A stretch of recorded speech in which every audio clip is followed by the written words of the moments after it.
Chasing success can be exhausting even for the highest of achiever. You have to be careful because if you are being busy, that doesn't mean you're being productive. Let go of wanting quick results and only being focused on short-term goals. You have to get comfortable being uncomfortable. I don't care about your revenue. I don't care about your expenses. I want to know what's left over every month. Change your mentality and it will massively change what's going on in your business. Chasing success can be exhausting even for the highest of achiever.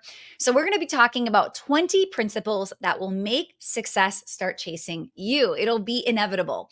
Most people don't achieve their ambitions for many reasons: lack of direction, lack of motivation, lack of resources. We're going to change that. Now, in case you don't know me, I have had a business already for the past 2 decades, 22 years to be exact. I have pretty good success now. I run 2 multiple 7-figure businesses per year. I've received many awards, including the Inc. 5000, 2 years in a row, fastest growing companies in America. However, oh my goodness, there was a lot of stuff I didn't know in the beginning. I was just a dancer who liked teaching dance and it happened to turn into a business. I knew nothing about business. I knew nothing about success, but I actually hit $1 million in annual revenue still in my 20s. And I've been able to consistently do that now in my 40s. So I want to share with you what I have seen over the last 20 years, and I hope that this will start to impact you. So here are the 20 principles to adopt to get everything you want in life and in business. Enjoy. Number 1, set clear goals and have a vision for what you want to achieve. Write it down. Review them frequently. My goals are right next to my bed in a journal, and I reread them often before I go to sleep. I will tell you, we have hundreds of people that apply to work with us here at Well Oiled. And when they do one of our free strategy calls, we'll say, what are your goals for this year? The amount of people that do not have goals, that have not set them, that don't even know what they were doing last year, let alone what they want to do this year, it is unreal. So set clear goals, write them down, and have your vision top of mind. Number 2, develop a strong work ethic and be consistently productive. So I always like to remind my clients, producing, right? Productivity means to produce. So you have to be careful because if you are being busy, that doesn't mean you're being productive. I also think this work smarter, not harder can be a lie, and it can trick people into thinking success doesn't take hard work. Now, I've been in business for 22 years, and I can tell you, I have worked very hard.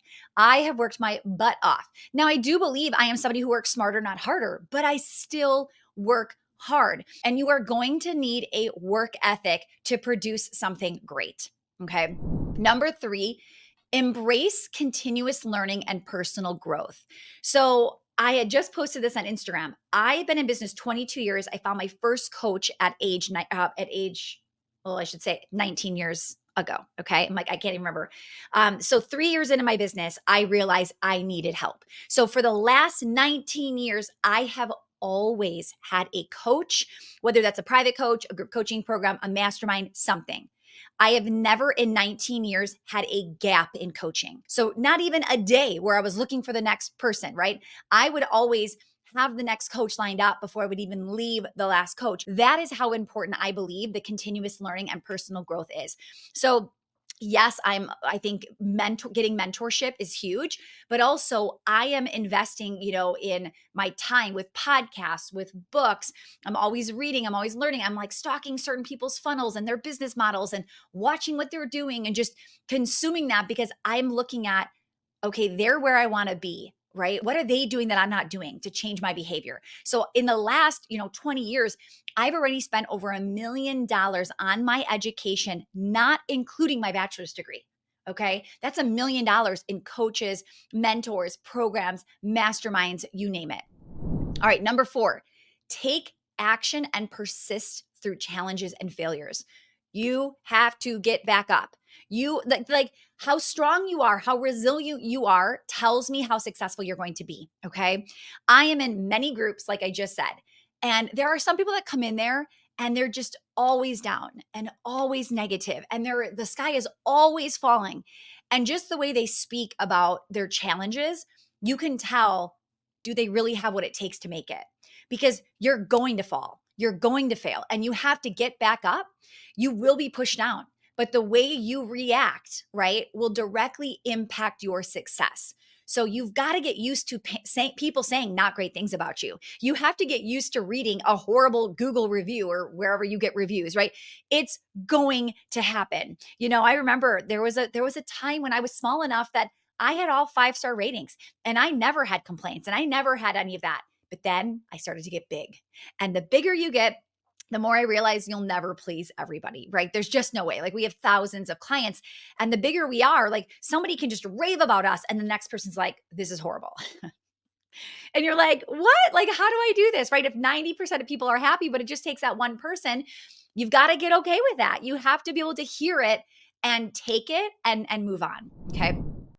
Number 5, practicing self-discipline and delayed gratification. Let go of wanting quick results and only being focused on short-term goals. I also have had to say this to myself, but also to clients. You are being very entitled right now, right?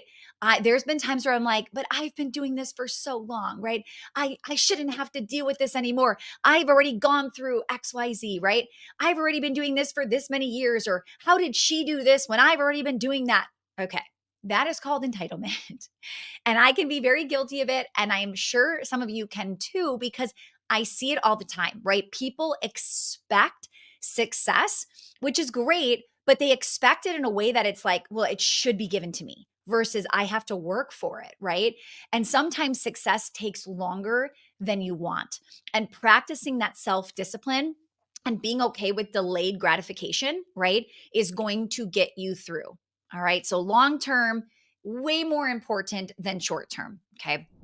Number 6, maintain a positive mindset and practice gratitude. I think this is one of the things I do very well, but I haven't always. Okay. I've worked a lot on mindset. And I think with this specifically, the reason this helps me so much is because I was just watching on Netflix. I think it's called Full Swing. It's the golf show. And you can just see somebody with a negative mindset and they just spiral, like literally spiral. And it's like shot after shot. It just keeps going in the pond, in the trees, like in the long grass. I don't know what that's called, but like not in the grass that you want it to be on, right? And the negativity just is contagious for themselves and it just spirals. The opposite is true. You see the guy that's just like getting it and he's winning and he feels it and he just keeps going, right? So we want to stay as much as we can on the positivity track. So even when things aren't great, like there have been months for me where I'm negative profit margins, right? There are months where, I had to fire somebody and it didn't go the way I wanted to. There have been ways where, it's kind of like that is my metaphor for I shot it in the trees, right? But maybe it was like the furthest I've ever shot it. And I have to recognize that as, wow, look at the achievement I just did. Wow, I had to fire somebody and I did it. But 10 years ago, I would have let that person stay. They would have ruined my life for another year or two because I would have just put up with them, right? So I'm trying to give myself grace and recognize the good, even when I mess up, even when I fail. And I will tell you, one of my team members said to me, something bad happened one day and it was very public to the team. Like they knew what was going on. And we were in a meeting and I said something and I seemed pretty positive. And one of the team members stopped and said, I don't think you're faking it, but how can you be this positive right now? Like, what is going through your head that you already have moved on? Right. And I think for me, when I see something negative, hear something negative, I'm experiencing it, I know like, well, that sucks. Like, yeah, I'm not happy with it. I wish it went a different way. Right. But at the same time, it's over. Like me sitting here crying about it, right? Throwing myself a pity party for the next 20 minutes or 2 days or 2 weeks is only going to spiral me down, right? Versus, okay, that sucks, but I'm going to learn from it and I'm going to move on and I'm going to use that moving forward and I'm going to open up the opportunity for good stuff to come my way. Versus the pity party is never going to open up the opportunity. So your positive mindset is massive. It's one of the things we do inside of Well Oiled too. So I used to just be a strategist and I'm good at business. I'm good at marketing and sales and like just do this and do that. And that's how I used to coach. I would just literally tell people, do this. Okay, you do that. Here's your next step.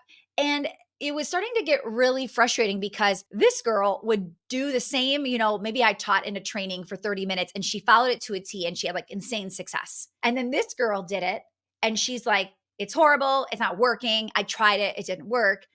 And I'm like, wait, you both did the same thing. She made 30,000. You're saying it's not working, right? And what I started to realize was, oh, this girl, it actually didn't work the second she did it. She sent out the email and then nobody responded. And then she tried it again. And then, oh, she got a response.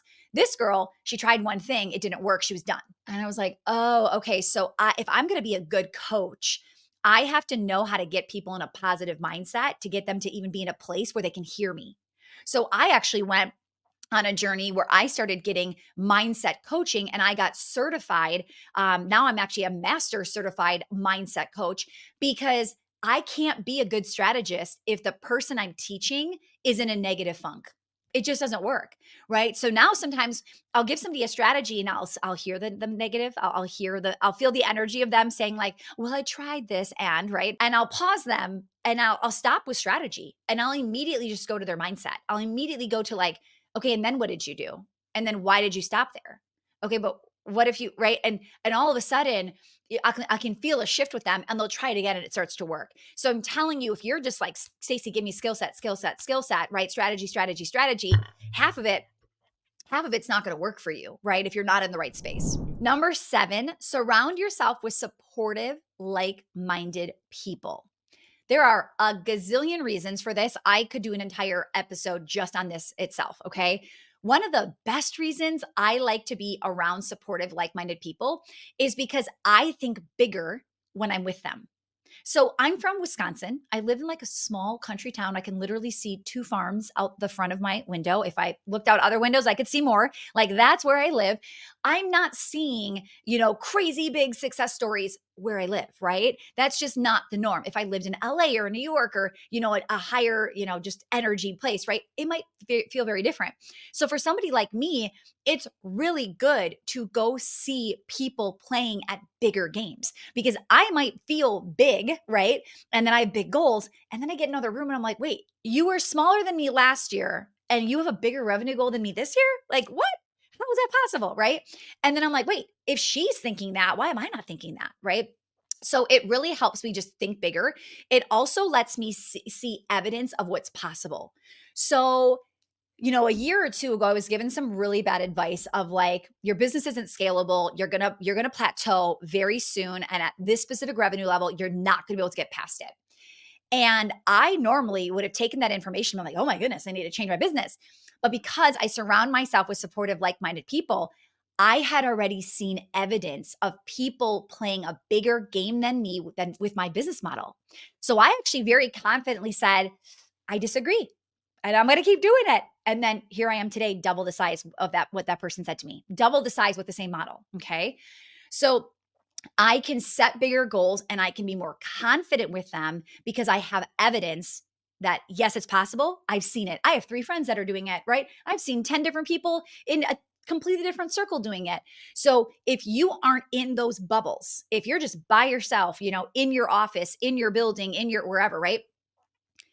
It's going to be really easy to self-doubt, right? To have that come up.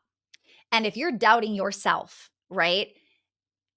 Everything is going to trickle down, especially when you're watching the news, right? You're hearing your neighbors say certain things, right? You're hearing what's going on with the election or things like that. And you start to think, oh, my numbers are down, but it sounds pretty normal. You want to be very, very, very careful. Number 8, take care of your physical and mental health.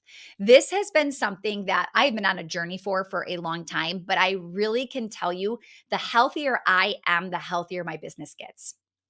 It really is. And I used to not be very healthy and I would just eat fast food and I would, anything I could to be quick, to be efficient. And I would go to work, with like Taco Bell, right? And the reason I say that is because that food is your fuel, right? or it's your enemy. It's what's tanking you. It's what's making you tired. It's what's making you maybe be antsy, right? So I am being very, very cautious about what I put in my body. And that is a huge way of how I show up. So people constantly comment on my energy. I have heard that many, many times. And I think it's because I'm pretty positive, but also I have energy. I feel really good, right? And it's because of the way I treat myself and I treat my body. And not just physically, right? But mentally. If you're just like pounding, like doing all the work just in your office, in your brick and mortar, wherever you work specifically, right? If you are just work, 60, 80, 100 hours a week, oh my goodness, like you don't even have time to breathe, right?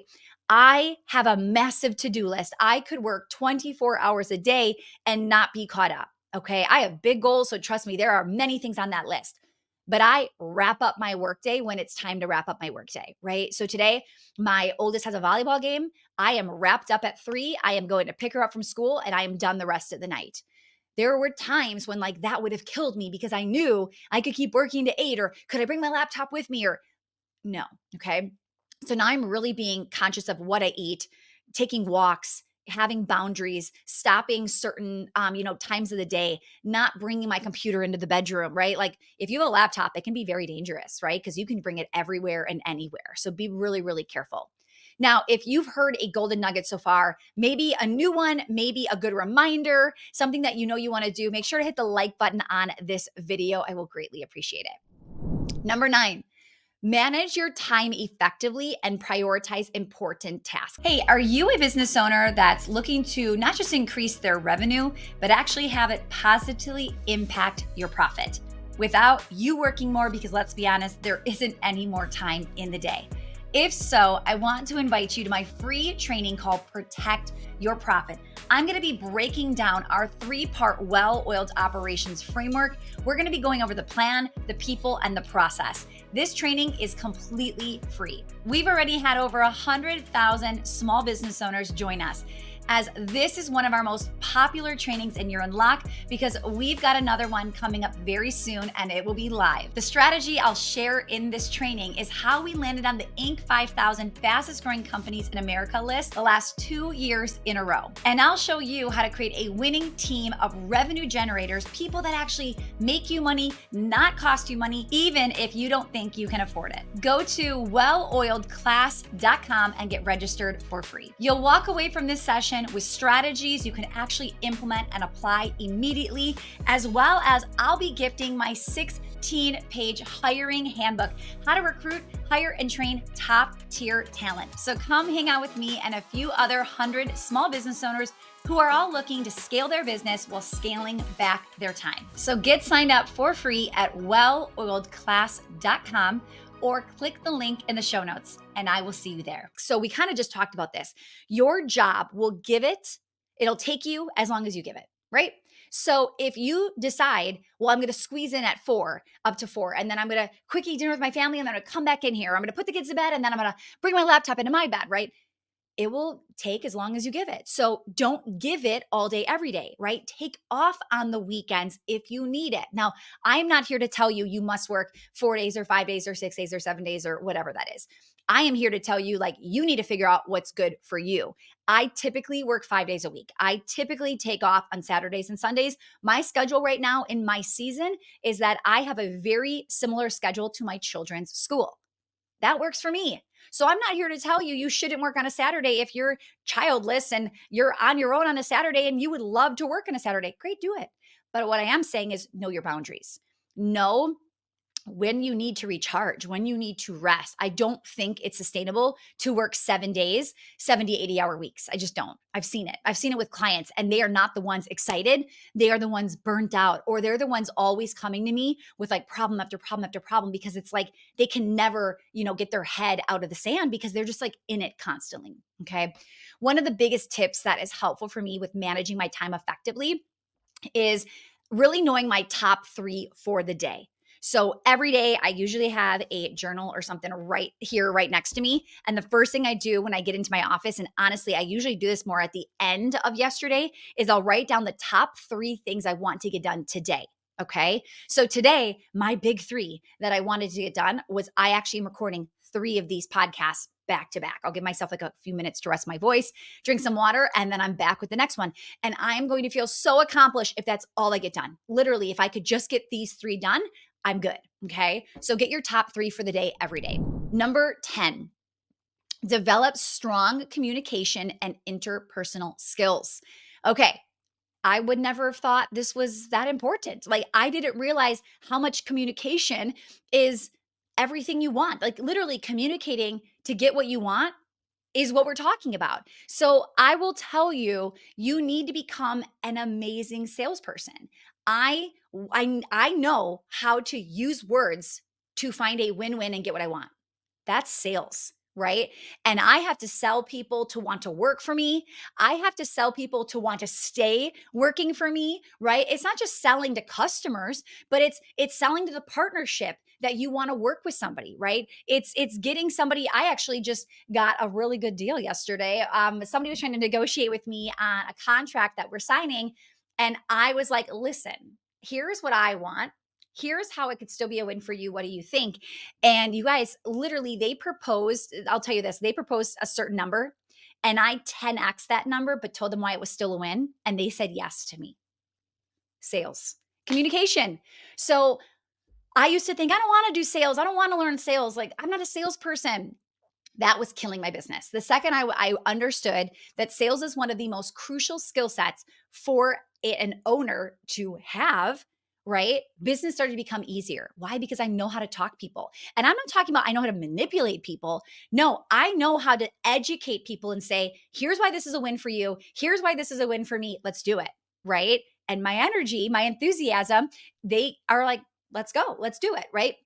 So this is going to be a skill set you absolutely want to learn. Okay. Now, what's funny is some people will say to me, I don't have a sales department in my business. Everybody has a sales department. It just might be non existent and nobody is in it. And you are just relying on specific funnels or things like that. But everybody has sales in a business. The question is, where is it and what could you be doing to help it? And how could you really work on that skill set? Number 11, be adaptable and open to change. Okay. I've been in business for 20 plus years. And what's scary is sometimes the big dogs start going backwards. Have you ever seen that? You have, maybe somebody in your local town that has been around for decades. And all of a sudden you're like, ooh, I don't know. Service has been kind of going downhill, or all of a sudden their reputation's going down. Like, things start to change. And you're like, what's going on? They were at the top, right? Well, here's the thing. Sometimes at the top, you get very comfortable and you don't think you have to innovate. And then what happens is the new guy or gal in town, right, starts to innovate and they start to trump, right? So you have to be careful. You don't get comfortable. I always tell people, like, I think staying at the top is way harder than getting to the top. And I can say that because I've done it in my business. And getting there, it was just like we were on this high and everybody was loving us because we were the new person in town and we were innovative and the other person wasn't innovative. And now that we're at the top, there's like the old me trying to like come in and like fight for it, and I'm like, oh no, we're staying here. But man, it's taking work to stay at the top, right? So that's huge. Another thing is really being open to changing and changing quickly. So when you're talking, the pandemic, when you're talking recessions, right? I was in business in 2008. I had to make some massive changes when all of a sudden it was like big businesses locally were being shut down, which were like the parents of my dance studios, right? A lot of my customers were losing their jobs. So like, what were we doing? How were we pivoting? What were we adding? What did they need? During the pandemic, we were like throwing spaghetti at the wall to see what stuck constantly, just really being open to change it. And that means, we're going to try things and some things are going to fail, right? But you've got to be trying. You've got to be throwing spaghetti at the wall. Number 12, taking calculated risks and stepping out of your comfort zone. You have to get comfortable being uncomfortable. You have to do scary things, of course, right? But of course, you need to weigh the pros and cons. So I'm not just saying risk more, I'm saying calculated risks, right? So I constantly make decisions that I'm like, I think this is going to go really well, right? I think this is going to be huge. And I'm taking the best guess that I can with the data that I have. But there is still part of me that's not 1000% positive it's going to pay off, right? But I have to go with that positive mindset and keep moving forward as if it's going to happen, right? And that is where a few of these kind of tie into each other as well. Number 13, practice self reflection and learn from mistakes. Oh man. Okay. This is again, it's me, but then I see it in my clients all the time now too. We don't necessarily want to admit we've done something wrong. Okay. I cannot tell you how many clients will say things like, all my team is quitting. It's not me. It's not me. It's them. And this is why it's them. Listen, you are not losing your entire staff because it's not you. Like there is 0% chance that that is possible. Right. And I think the more we can take ownership of like, well, it wasn't me that made the mistake, it was my team. Well, yes, but who hired that person? Okay, probably you.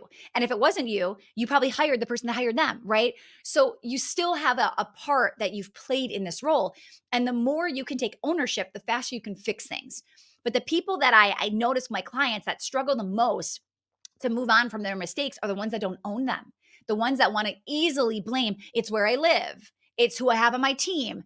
No good people want a job these days. So in my area, this is just who it, no, no, no. Like absolutely not. Okay. So you really have to make sure you're owning it. And I always tell people like, you can make mistakes, but just don't make them more than once, right? Like if you've done, if you just had a really bad situation with hiring and you're like, oh, I didn't check her reference and then she lied about all this stuff and then I found this out.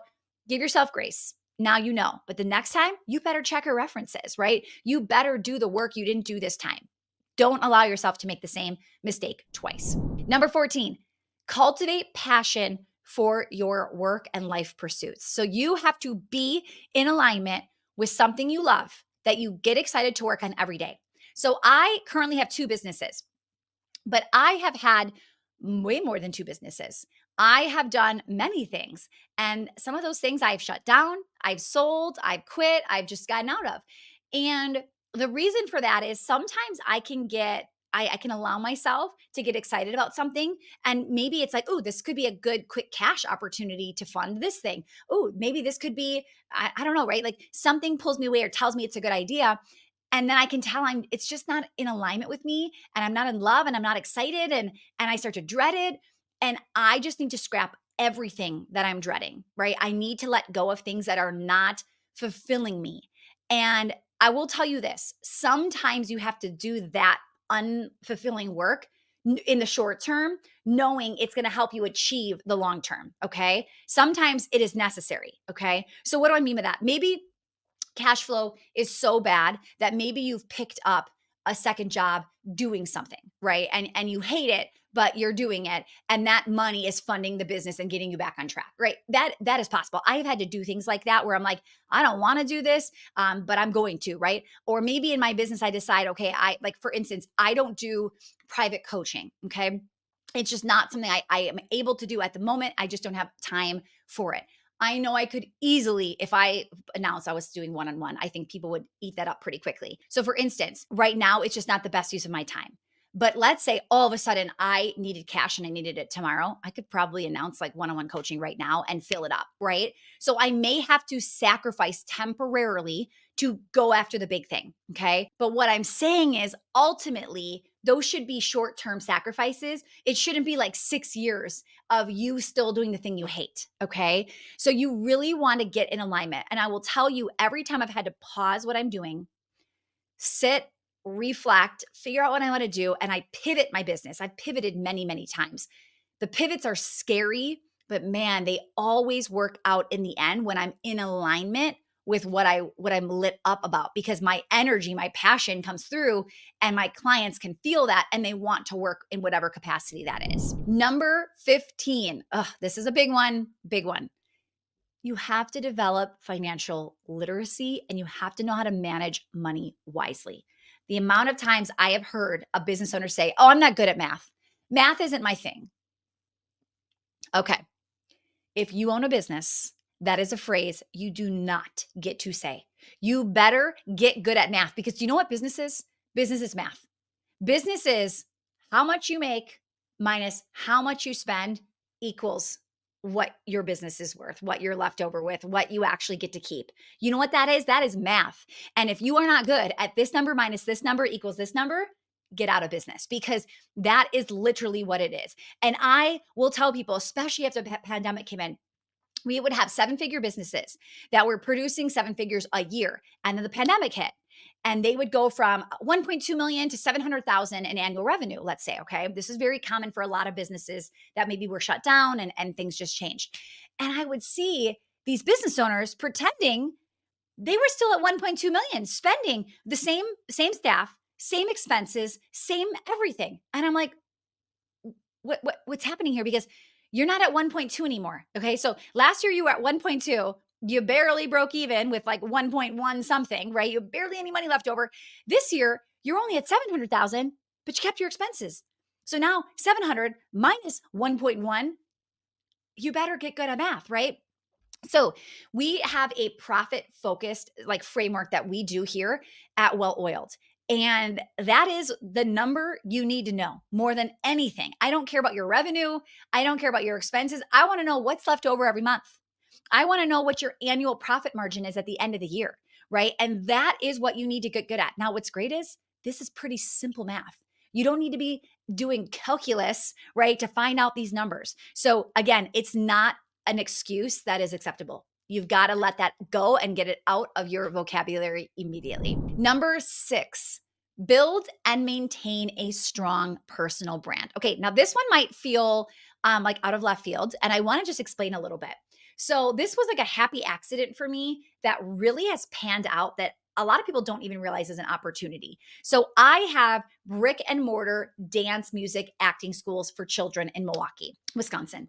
And I started kind of like, maybe I don't want to say a side hustle, but I really did start a second business where I was like, oh, I want to do something else. And oh, this online world looks kind of fun. And maybe I could teach people, right?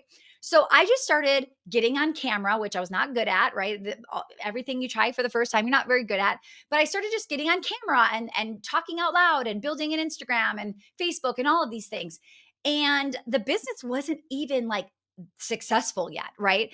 But what was happening was US Bank saw what I was doing and they're like, hey, do you want to, we would put your name in the hat for this like feature of small businesses that are doing well. And maybe you'd get picked and we'd come do this big promo on you and all of this. And I was like, oh, sure. So they like flew from Minnesota to Wisconsin. They flew like a team of like 5-10 people that came out, shot this beautiful highlight reel, interviewed me, made this like thing that would have cost me thousands of dollars that they just did for free because they wanted to use it on their social media, featuring me as a client.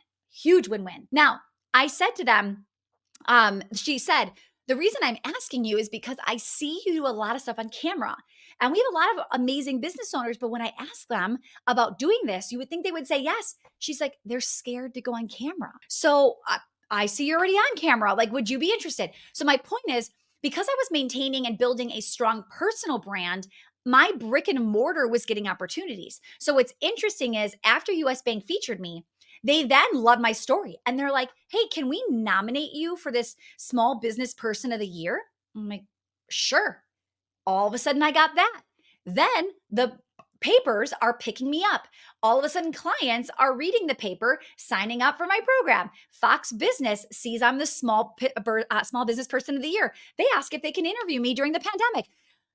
Okay, so here's what's crazy. A lot of those features are not because I own Well Oiled. They are because I am the local business owner of these dance and music schools. But if I would have just been hiding in my brick and mortar business, I would never have been asked to do any of that stuff, right? And I would never had that trickle effect of all the opportunities that have come my way.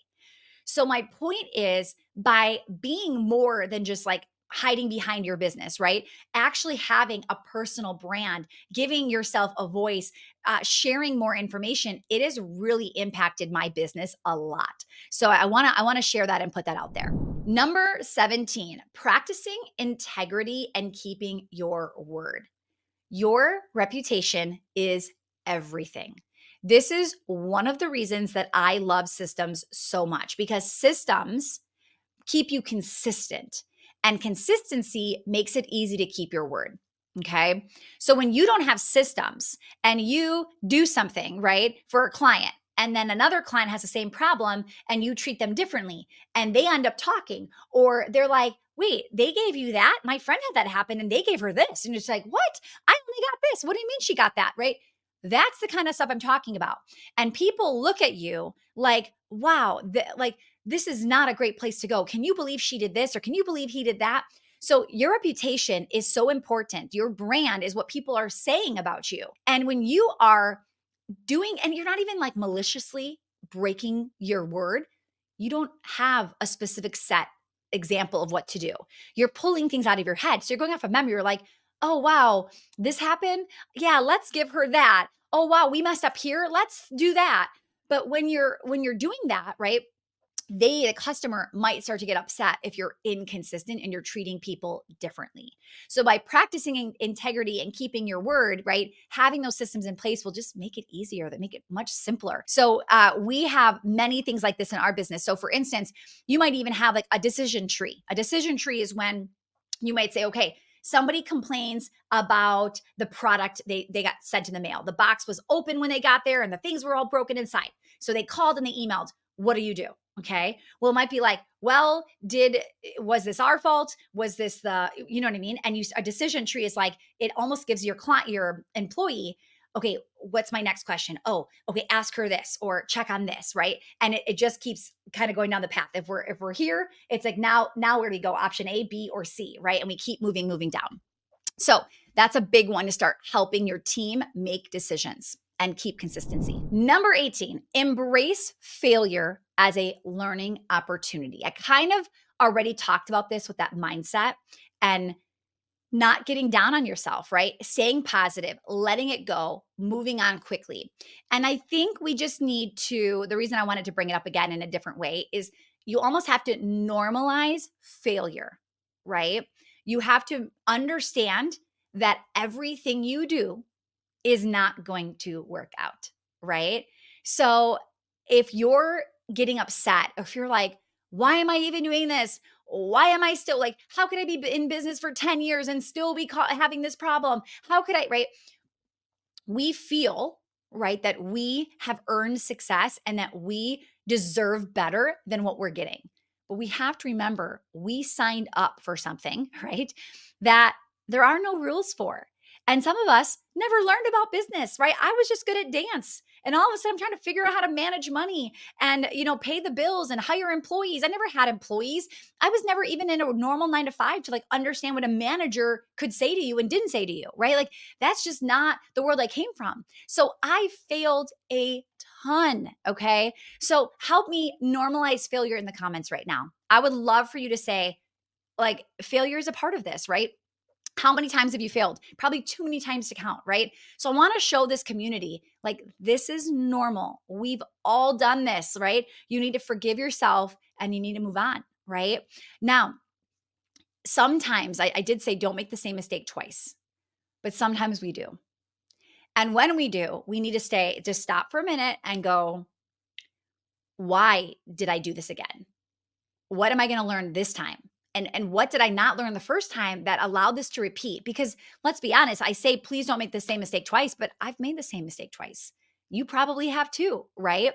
So every time that happens, okay, what are we taking away from this experience that we didn't hear, right? Because maybe the first time when you messed up, you didn't realize something. And now you're like, oh, okay, this is going to keep happening if I don't fix this part of the problem. Number 19, we're almost wrapped. Focus on solutions rather than problems. Okay, you guys, how many times am I going to bring up positivity, right? So focus on solutions rather than problems. When I see kind of complainers, right? That's what I'm going to call them. Complainers. This is happening. This girl just did this. She didn't show up for work. This just happened here. Oh my goodness, right? They are so focused on negative, negative, negative, negative, negative that they're not even looking at what are the solutions. And here's what somebody mentioned once that just clicked with me. They're like, while you're complaining, your competitor is working. Yeah, that's scary, right? Because when you're just sitting here in this rut, thinking about, well, this is a problem and that's a problem. And okay, find the problem, assess the problem, and then find the solution, right? So one of the things we do when you decide to work with us in Well Oiled, if that is something you want to do, before we ever accept you into our program, you have to take a free 60-minute strategy call where my team assesses all of the problems in your business. Okay. So we are problem first. Like we literally go through problems first, which is fine. But we're not going to sit here and vent with you and be like, you're right, this sucks, this is horrible, you're yeah, good luck, right? We're like, what are the problems? Okay, here are the solutions, right? So we assess the problems and we quickly move on to what are the solutions and what we would do to help fix that. Okay. So if you can identify problems and leave the drama out of it and just assess what you're moving on to, you're golden. Most people can't do that. Most people just are like, oh, this is the problem. Why? Why is this happening to me? But if you're around like minded people, it's like, that's a problem for everybody. Like, are you kidding me? Why? Yeah. Welcome to small business. Like, this is what's happening, right? I'm wearing too many hats, you and everybody else, right? You and everybody else. So we are solution oriented, but it starts by picking apart the problems. Okay. All right. So, number 20, give back to others and contribute to your community. So I saved a big one for the last one. I really believe in the law of reciprocity. The more I give, right? And the more I focus on giving, the more that comes right back to me. And when I'm in a funk or things aren't going my way, if I get out of that mindset and just like show up to serve, it gets me back on track. One of my favorite stories of this was I do a live training called Protect Your Profit. And I have a lot of data, I have a lot of numbers. Like I know what looks good and what's going to happen. And all of a sudden, I wake up one morning to jump on this webinar and I look at the numbers, and my numbers are down big time. Like I should have like 2,000 people and I have like 1,200 for some reason. Now, you might be like, Stacey, 1,200 is amazing. Yes, but when you expect 2,000 and you have always done it with 2,000, you're like, what is wrong, right? So immediately in my head, I'm like, okay, well, if I know my numbers at 2,000, right, this many show up, this many decide to book a call, this many purchase, etc. Like I know my numbers, and we just went from 2,000 to 1,200. I now know this fewer people are showing up, and this fewer people are booking a call, and this fewer people are buying. And it's not fun when you're like, oh wow, I just lost like a lot of money, right? So I'm in a funk. I'm super negative. I'm super crappy, and I'm like going into this like Monday feeling this way. And I was like, you know what? I'm gonna go on a walk.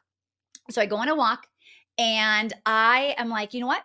Maybe today's just not my day. Maybe today isn't about me. Maybe today I'm going to jump on this webinar and there's going to be somebody that jumps on who is just like totally miserable. She's in a way, way worse funk than I am. Maybe she's in debt.